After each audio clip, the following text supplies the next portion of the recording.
With New Year's resolutions, many of us will make a vow to eat healthier, and that's a good thing.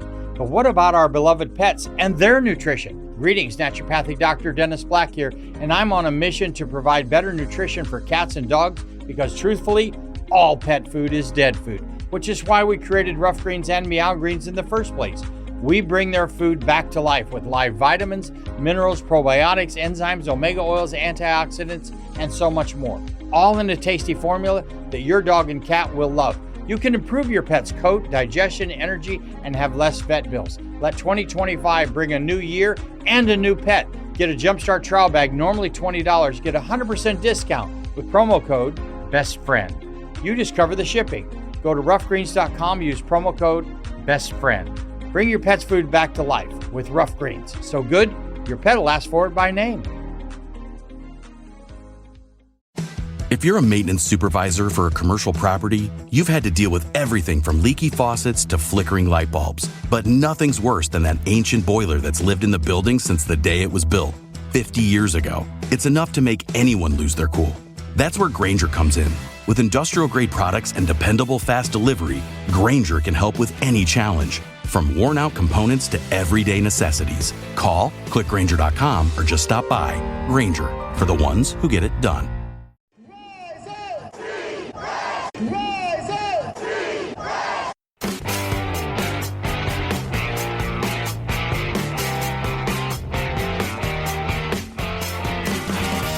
This is the Rise Up See Red podcast, all about the Arizona Cardinals and the NFL, featuring insider and outsider perspectives. Enjoy the best hour of Cardinals talk on the web. Now here are your hosts, Jess Root and Seth Cox.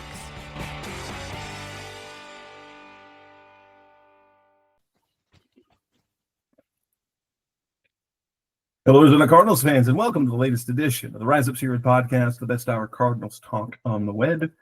I'm your host, Jess Root from CardsWire.com, the USA Today NFL Wire site that covers the Arizona Cardinals. And episode 636, recording with my co-host, Seth Cox from RevengeOfTheBirds.com.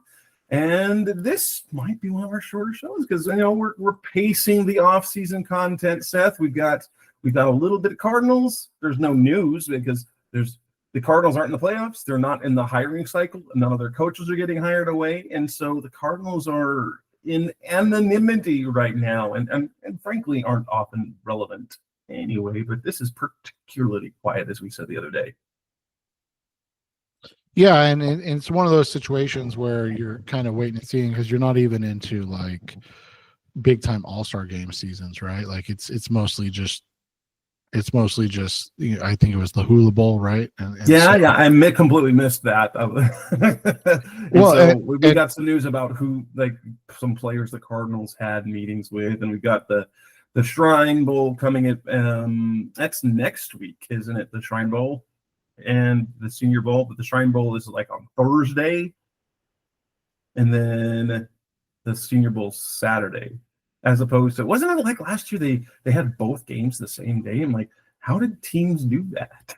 Yeah, last year was they're trying to have a little bit of a pissing contest. So I'm like, don't do that. Like, the Shrine Bowl should know the Senior Bowl's going to win because, but the Shrine Bowl's the oldest one, and both are valid. But so we've got that. But we will talk more about the Shrine Bowl and Senior Bowl in a couple weeks after the games are done. So we've got what people said in practice, how they did during the game. But this first of two topics we're going to have in this show. We're going to talk Cardinals. We're just going to talk about the biggest offseason needs. What are the Cardinals' three largest offseason needs? And Seth and I, in fact, oftentimes we don't talk about, but we did talk about it. It turns out they're both the same.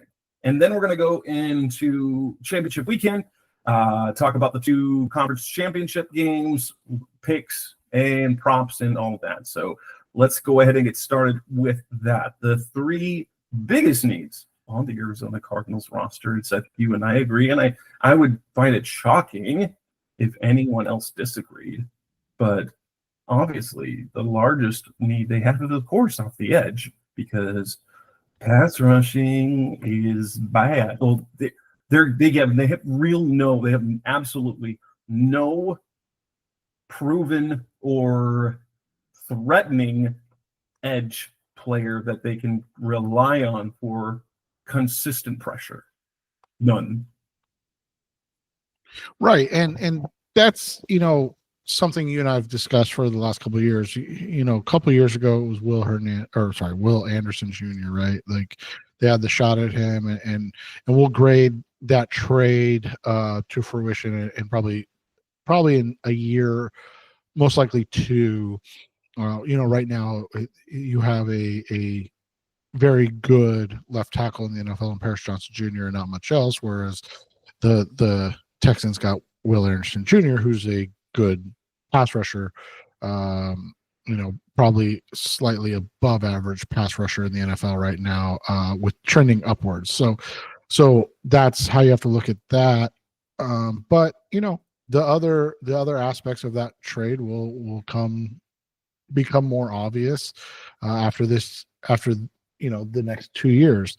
So what you have, or what you're dealing with now, is that this team has addressed the pass rusher position in a plethora of ways, but hasn't gotten any results yet.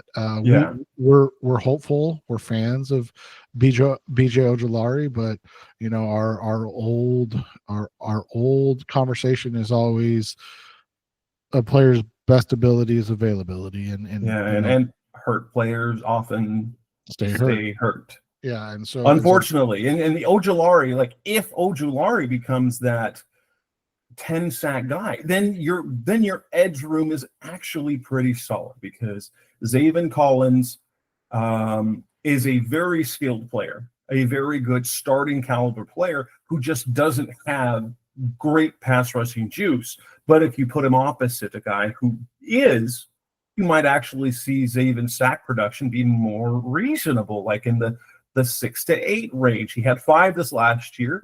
Earned an extra extra $300,000 for that. But like if he, as a secondary threat as a pass rush, makes him a better finisher, I think. And so if BJ can be that guy, but it would be unwise, I think, for the Cardinals to simply bank on Ojulari to be that guy without taking a really hard look at other options. Not necessarily, going out and spending major money, but maybe. Well, and that's a conversation we'll have obviously another day. But to your point, you look at it and you look at the fact that you've got a need and you've got a lot of cap space. So those are two things that in the end say, hey, like, let's go be aggressive to go find an edge rusher. And there's some decent ones this year in this offseason in different tiers too. Like you've got tier 1 guys, you got tier 2 guys, and the Cardinals have the ability to get all of those. So and the truth of the matter is they also need bodies, because Baron Browning, free agent, Dennis Gardick, free agent, Jesse Laqueta, restricted free agent. They're like, I'm sure he will be back, but they won't tender him, I don't think, because that's a lot of money. And even though he was, for me, it was wildly improved. And Julian Okwara, who they're not going to bring back, is also a free agent. I can't remember if Victor Divock is or not. He might have. I should have done that homework. Yeah, that's part of the charm of the show, right? But you look at it and you've got some guys to choose from. I mean, Dennis Gardeck's a free agent too, don't forget. Yes. So you've got guys that he is a free agent. So basically, outside of Ojulari and Collins, they are all free agents of the guys that played. Yeah, and so I mean that just kind of goes. Xavier Thomas, they got Xavier Thomas covered. Right, and he did a nice job. He had a 3 games. He had a 3-game stretch where he looked pretty good, and other times he looked very rookie. Yeah, but I mean, what are you going to expect from a 5th-round rookie too, right? Like, if you get anything from that guy, you're like, hey, this is a good draft pick, and so far so good. So, that's where they're at right now with the position, and it makes it difficult to really judge anything, because they do need to upgrade so badly at that position. And so that's just something that will continue to be an issue until they do, right? Until they address it and they're able to improve that position and get guys in there that can compete consistently. So that's, I think, number one with a bullet, going into this off season in general, is finding an edge rusher that can help, like you said, the Zaven Collins, BJ Ojulari team. And I think number 2 on the list, we both agreed on what it was, but I think it is also very clear too. It's you can debate it very little, and that is at guard, because they don't, like Evan Brown, free agent, Will Hernandez, injured and a free agent, Tristan Colon, depth, free agent. And that means all they have literally is Isaiah Adams, a third-round rookie, and John Gaines, who has been more center. Like that's where they had him. He was backup center this year. So we could talk about tackle, but that's the fact of the matter. They need tackle depth. They have a decision to make about Jonah Williams, but they have a 100%. They need to do something seriously. They need a firm starter quality. You wouldn't feel bad. Like it wouldn't be out of place if they go out and spend a lot of money on a legitimate good guard, because you need guaranteed at least one bullet starter. Isaiah Adams, okay, if you want to bank on him, I don't know what the coaches think about banking on him, but you at least need one clear starter guard, and then depth beyond that. Yeah, and that's the biggest thing coming into this. You can love a player and his progress as a rookie, but you also have to understand that you're replacing at this point, right, 2 starters, and that's your depth going out there. So not only are you replacing 2 starters, but you now have no depth. Yes, they have so much. They have tons of depth play, like across the roster. They have a ton of depth areas they need to address too. But those aren't major needs.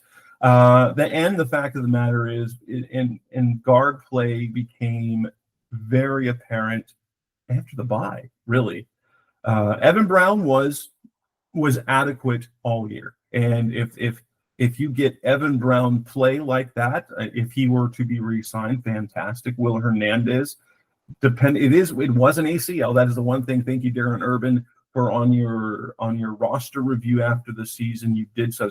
All we knew when Will Hernandez went down, he went down with the season-ending knee injury.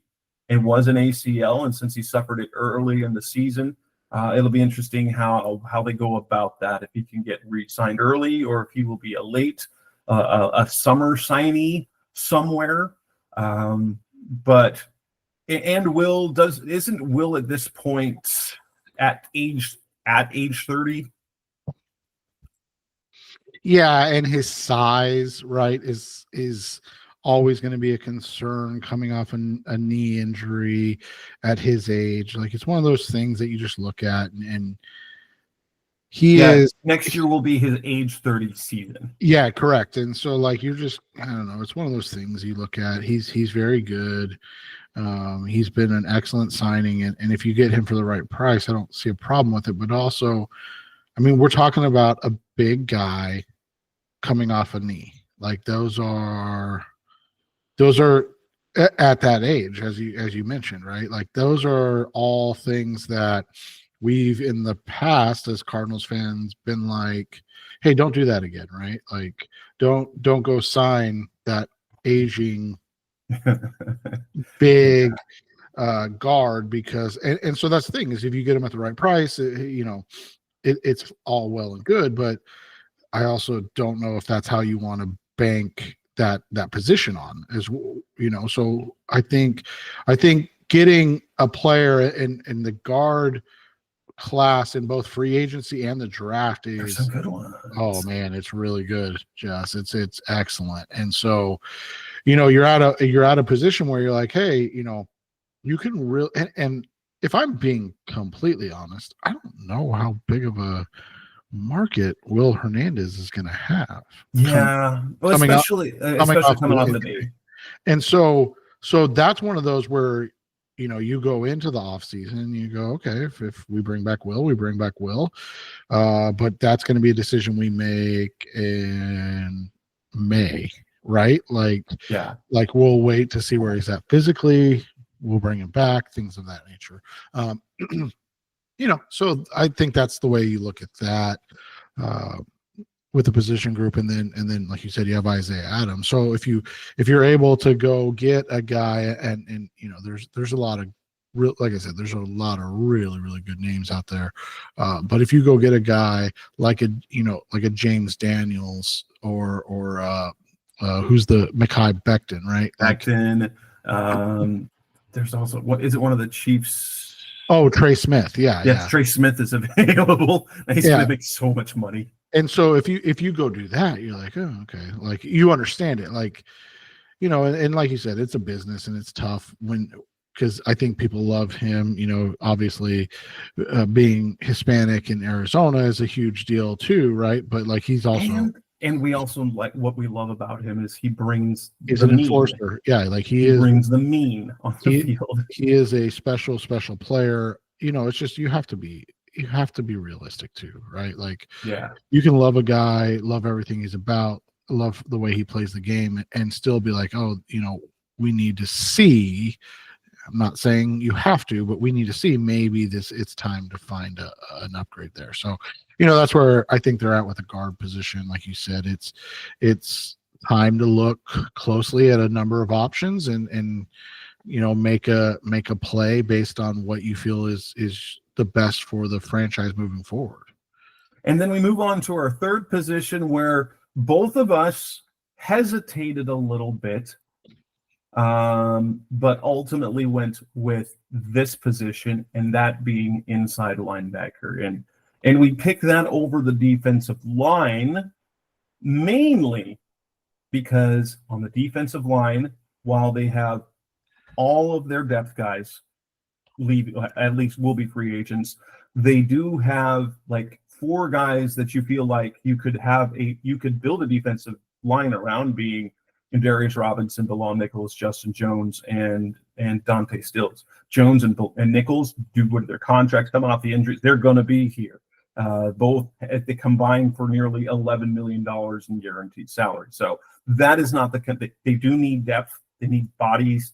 But that's not third biggest. The third largest need, which is at inside linebacker, because of the uncertainty with Kaiser White. No, it appears Kaiser is being let walk. It's what it appears based on that one social media post that he had. And so you are left with Mac Wilson.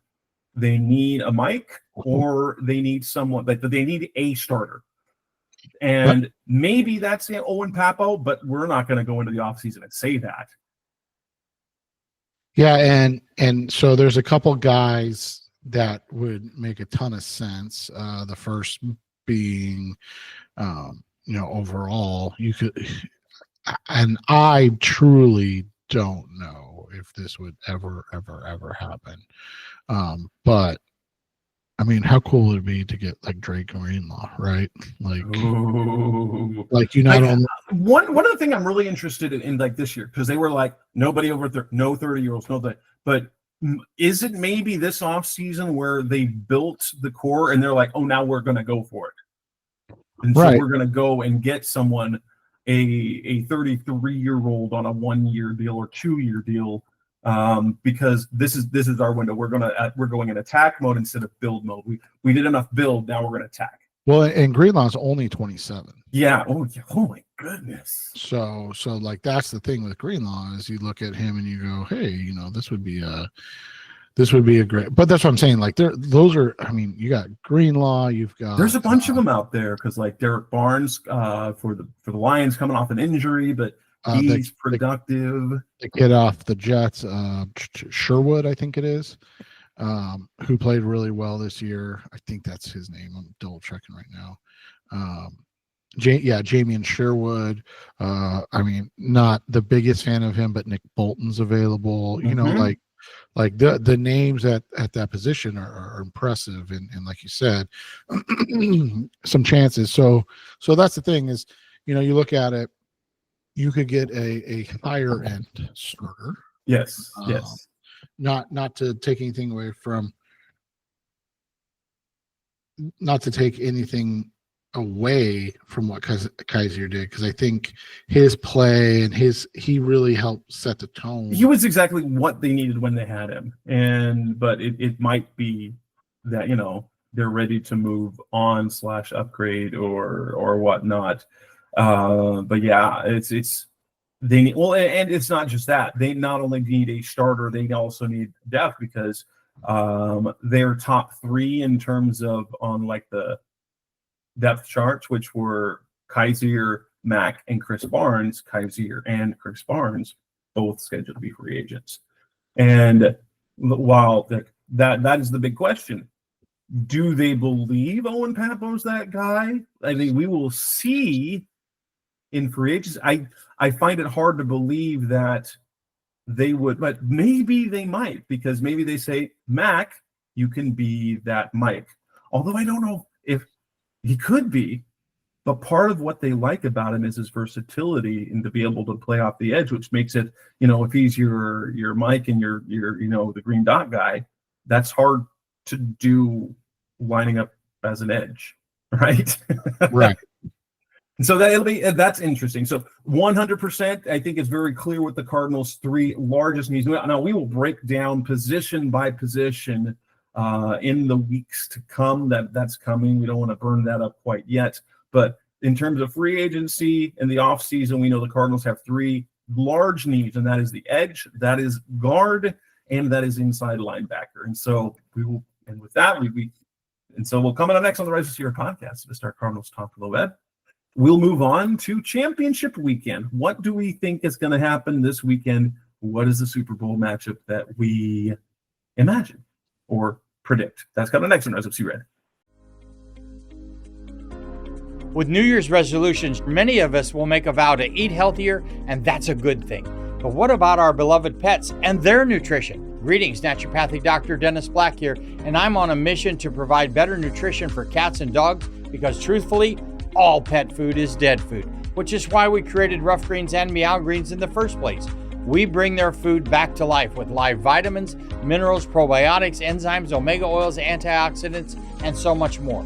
All in a tasty formula that your dog and cat will love. You can improve your pet's coat, digestion, energy, and have less vet bills. Let 2025 bring a new year and a new pet. Get a Jumpstart trial bag, normally $20. Get a 100% discount with promo code BESTFRIEND. You just cover the shipping. Go to roughgreens.com, use promo code BESTFRIEND. Bring your pet's food back to life with Rough Greens. So good, your pet will ask for it by name. You're a 2 a.m. wild child, shred the couch on a whim. A little fluffy crazy cat who don't play nice with the kids. You're a danger floof, but I'll keep it safe where you poop. You're an unnatural beast with natural litter under your feet, yeah. At least in your box it's saying no more dust all over the place. Everybody without clay, say meow. World's best cat litter for the world's best cat. This is Scott Campbell from the Stupid Things for Love podcast. I have a 7-year-old son, and the biggest mountain I climb every day is trying to put shoes on this child. And I'm so grateful to Skechers for making the only shoes my son will willingly put on by himself. Their slip-ons are amazing, and he doesn't have to deal with laces. He doesn't have to deal with anything. They come in the perfect color blue. Thank you, Skechers, the comfort technology company. And you can find Skechers everywhere. Skechers.com, a Skechers store, or wherever stylish footwear is sold. We're back on the Rise of Sierra podcast, the Best Cardinals Talk on the Web. Now to the picks and predictions part of our show. With this weekend, only 2 games. It is the championship games for each conference. The NFC Championship game is the earlier game at 3 p.m. Eastern, 1 p.m. Arizona time between the Washington Commanders and Philadelphia Eagles. I know that in our hearts we want the Washington Commanders to win for a number of reasons. You know, being a Jaden Daniels fan, personally, I root for Cliff Kingsbury. They've got Zach Ertz, so there's connections to Cardinals fans. And the fact of the matter is that personally, when it comes to the NFC East, I always disliked the Eagles. The heavy dislike for the Cowboys, heavy dislike for the Eagles, mostly indifference toward the Giants and the Commanders a little less. And I dislike them far less than in years past, just because, well, mostly they've not been very good, so it didn't really matter. Right, exactly. And they were kind of in the same boat as the Cardinals, right? Where you're like, oh, these poor fans. You know, it's one of those things that I think a lot of people, you kind of hit it on the head. Eagles fans in general, right? Like it's Philadelphia. Yeah. We know how just terrible they are. They love their team. They're terrible. Yeah, we even saw it in the last game, right? Where the Packers fan and the Eagles fan and the guy got fired from his job. And it's like, just don't be a douchebag, man. And so, yeah, but I mean, here's my dilemma. Am I rooting for who I prefer, or am I rooting for what I would think would provide the best Super Bowl matchup? Right. And quite frankly, and you know, I know everybody loves what's happened with the Commanders. I just don't think that they could hang with either the Bills or the Chiefs. Because the Eagles, number one defense and great the rush. Saquon Barkley addition this year. That just makes them so scary to play. So it's that, you know, it's tough because of that, right? Like you look at it and you go, I really don't want the Eagles to win, but I really don't want to watch a really boring Super Bowl either, right? Like, yes. And in terms of making a pick, here's the wild thing, that the nation is on the Commanders bandwagon, because looking at BetMGM's the handle, 66% have money on the Commanders to cover the 6-point spread, and the 56% of the handle is on them to win outright on the money line, which is wild to me.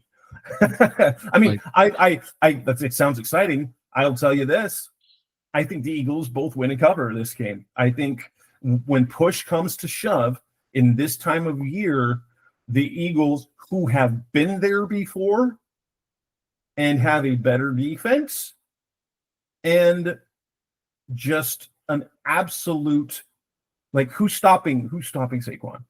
Right.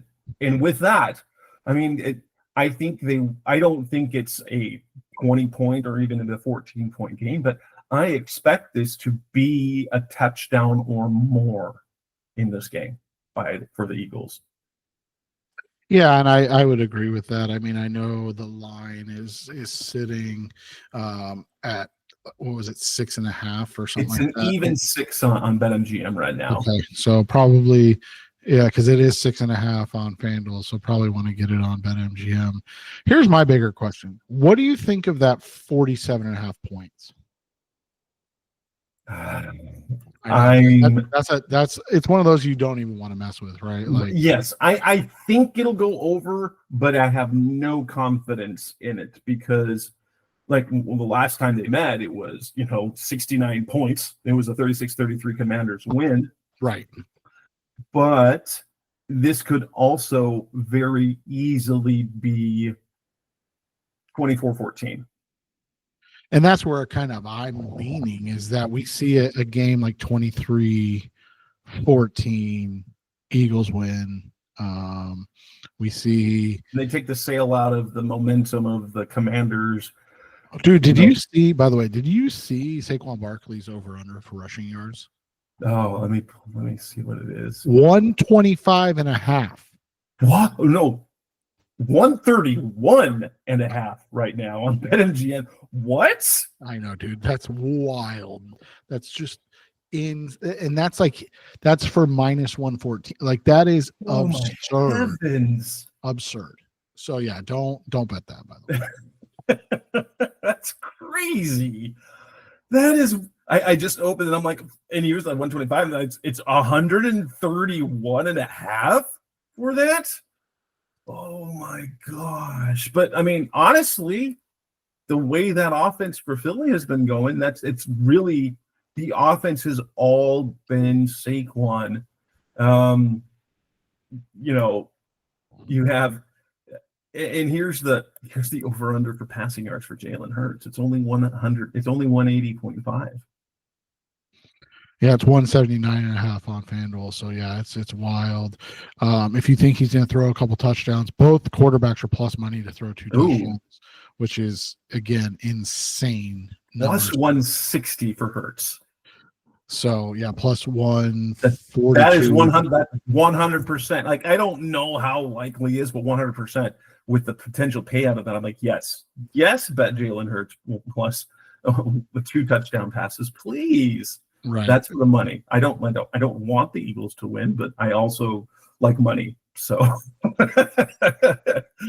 that's what's hard about games like this, where your heart kind of goes one way, but your wallet says something else. And when it comes to gambling, you don't gamble for your heart. You gamble for the money. You gamble for the wallet. Right. Anything else you like in this game? I mean, it's obviously you probably want to stay away from Saquon anytime touchdown. That's just not even worth it. Jalen Hurts anytime touchdown is really not worth it. And even if you combine those two, you're still at just plus 150. Yeah, I don't even have so bad touchdown props yet, unless it is a first.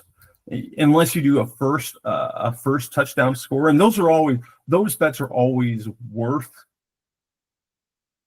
Those are always worth a shot because they all come with, because it's so much higher risk. I do like to run back Eckler at over 24.5. I do like that number again. Yes. If you want to go first touchdown, I like Hurts at plus 525. Yeah, and that's a good number there. Anything else? I would have gone if they had the anytime touchdowns. Oh, there they are. Anytime touchdowns. And it's not as good as last time, but Zach Ertz at plus 275, I think gives you both the likelihood and value between the two. You could also get De'Ami Brown at plus 350. And other than that, you know which one is actually that this if you just want to, this is like a Hail Mary one, but Jeremy McNichols at plus 1,400, I think is a really, yeah, that's not bad to put $5 on, like we talked about. Right. Just simply because the role that he has, he could do it, and it's a really big payout. Yeah, so that's this is an interesting game because it's just one of those where you just don't like anything really outside of the obvious, and Vegas isn't going to give you anything worth betting, right? No, does not seem so. But yeah, I think I'm going to go for, in terms of predictions, I'm going to go with 30. So we're going to go Eagles 30, Commanders 21, or 30-20. But either way, I'm going with the over on this game. I'm going to stick with like 23-14. I don't trust anybody. So, and I've been thinking, well, I thought games would end up going under last weekend, and it did not go so well for that because they were high scoring, except for Chiefs Texans, a game where the stats said the Texans should have won, but they didn't. So now we go to the AFC matchup at 6:30 p.m. Eastern, 4:30 Arizona time, which is basically preparing you for the Super Bowl kickoff, because that's when the Super Bowl will play.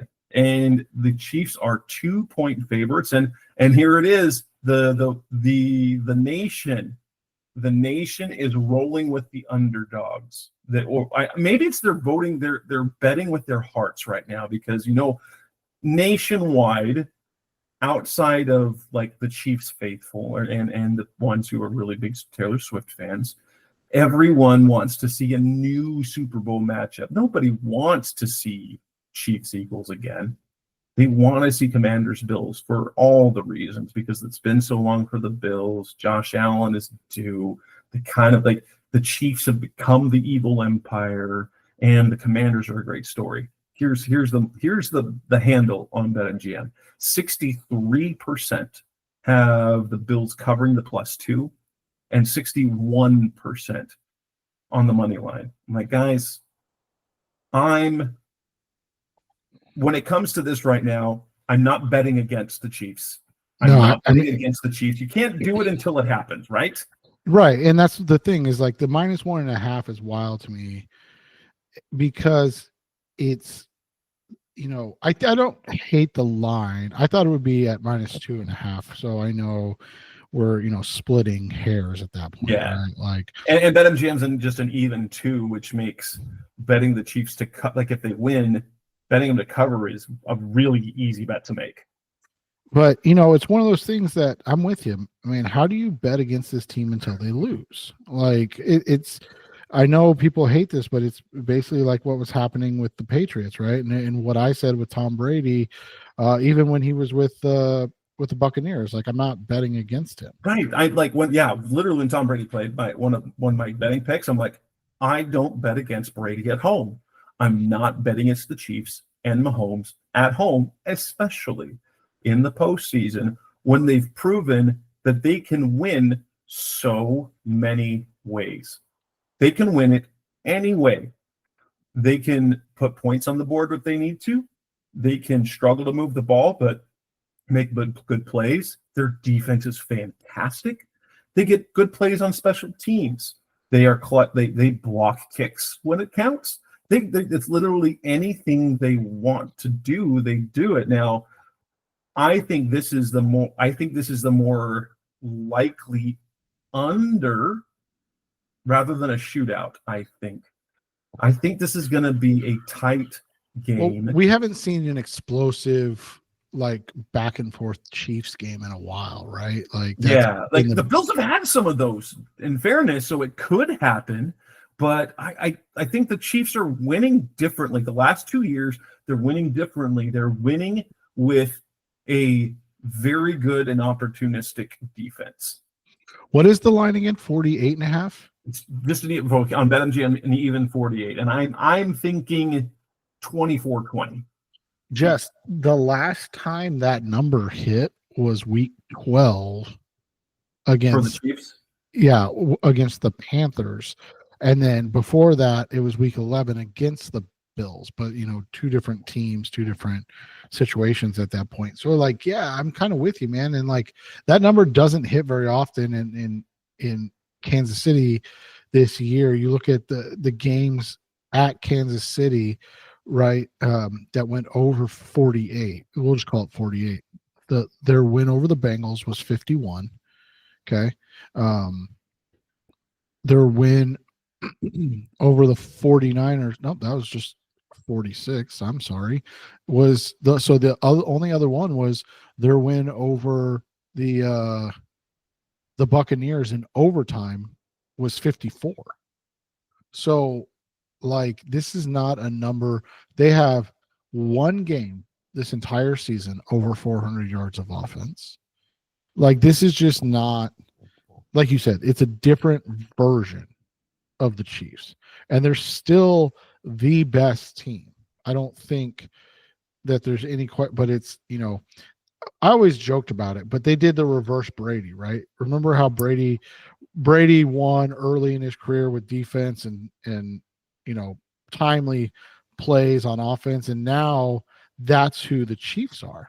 Yes. And that's kind of crazy that that's who he is already, but it's also just a testament to Andy Reid and what he's built and what this team is as a group, because they're so talented, man. And to see this group in this position once again, it's not surprising, right? It's definitely not surprising.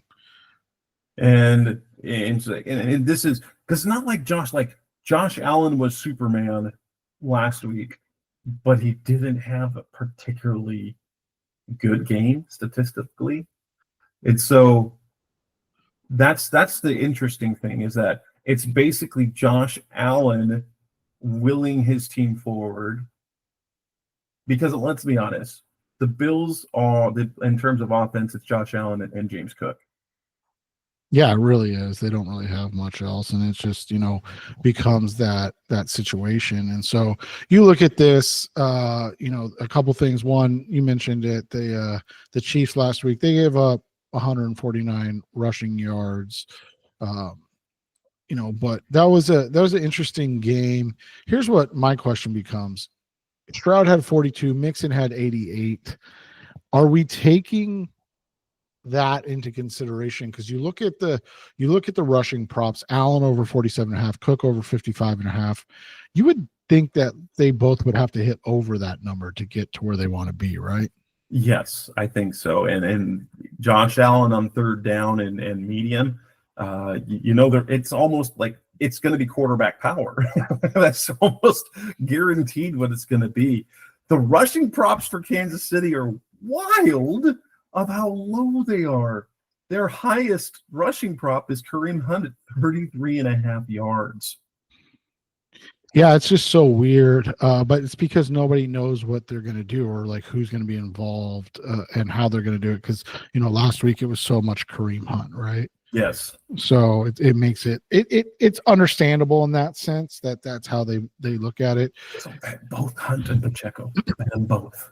Yeah, exactly. Just offset it, Travis Kelce, man, 70 plus yards, plus 100. And BetMGM, it's only 68.5, but it's not a very yummy minus 125. So you get a couple extra yards, and since Seth noted the streak that he has of 70 plus yards in the playoffs, what is it now, 12 straight games? Yeah. That seems like a slam dunk. And then if you want to add that to, 75 plus is only minus 105. But then you can juice it up a little, plus one for 100 plus for plus 260, and still, because you'll win 2 bets on the way up there, even if you don't hit that one.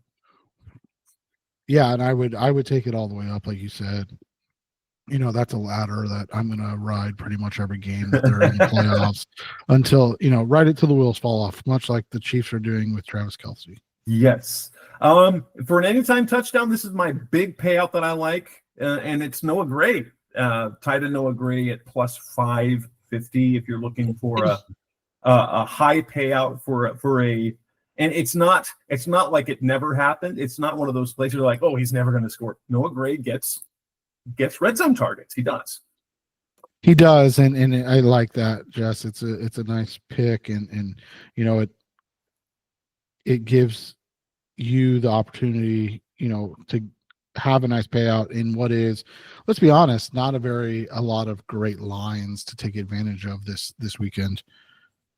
Yeah, because Josh Allen at 48.5 rushing yards. That's I don't think he'll get much more than that. They set a really smart line. But yeah, when it comes to the Kansas City running backs, pick at least one, although I think you could see both.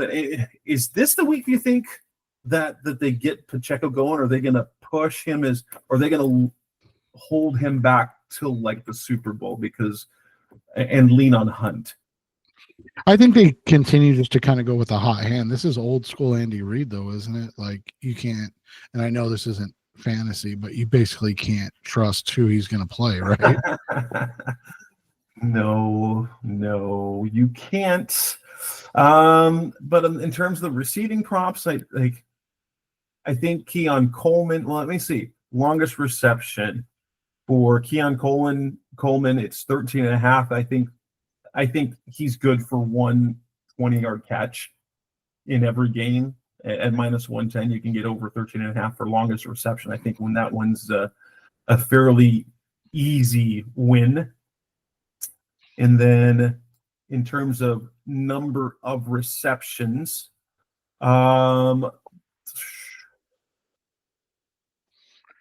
James Cook. Oh, that's terrible. That's minus one. That's a terrible one. They have over 1.5 catches for James Cook, but it's at minus 190. Never mind. Don't touch that. Yeah, it's tough. The one that you can look at in terms of receptions, and it hasn't been great. Xavier Worthy is an interesting one, but Amari Cooper, 3+. He doesn't get very many, but big game. They need some help. Wouldn't it make sense if they try to get him involved a little bit?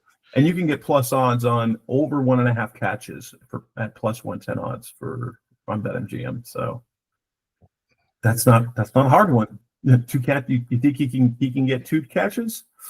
You think right. so? You think so? Right, exactly. You think so, but ultimately, I do see this game. I think this stay on the low end, hit the under 24-20 Chiefs. How that happens, I don't know, but Bills fans are going to be sad again. And so is America. And America's going to be sad too. Yeah, it's kind of a rite of passage if you're a Bills fan, right? You just gotta get used to the torment. Yeah, it'll happen sometime. But and then here's the thing: I am 100% for the Patrick Mahomes 3-peat. I want to see it.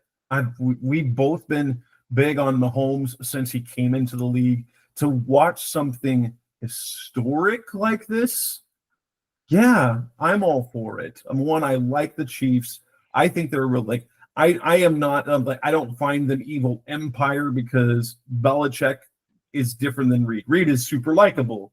Patrick Mahomes is a little less likable in terms of public perception because of the perceived protections that he gets from officials, and a lot of that is just good gamesmanship on his part. He knows that the officials are supposed to protect, and if there's anything close, they're supposed to call him. So he puts himself in a little bit of harm's way. He puts himself in a position where the defenders have to make a decision. Now, should there be some changes to some rules? Perhaps, yeah, but he's playing within the rules. And I saw a video from someone.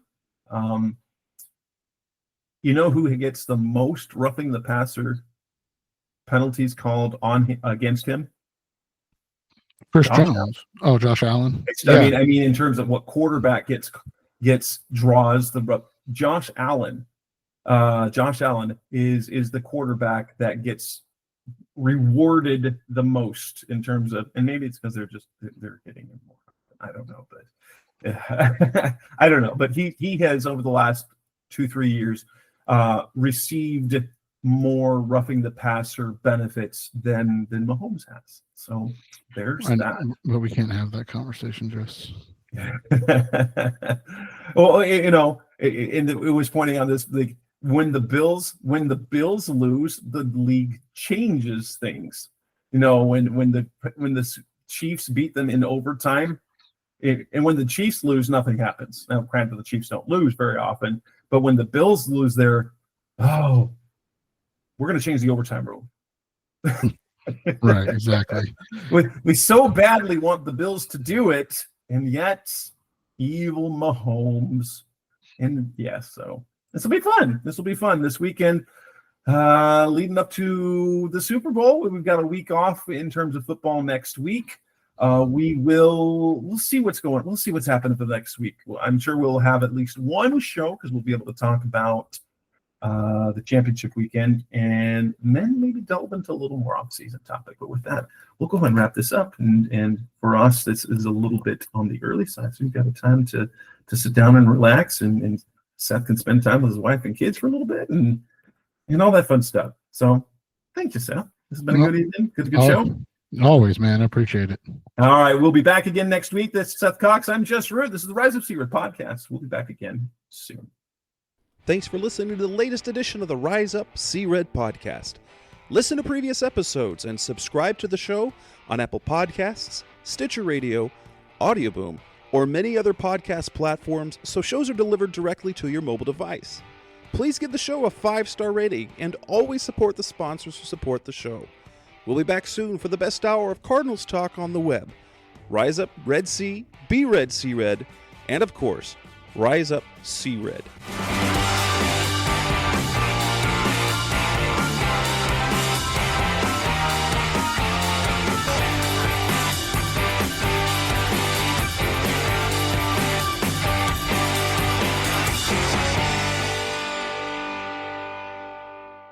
Roll!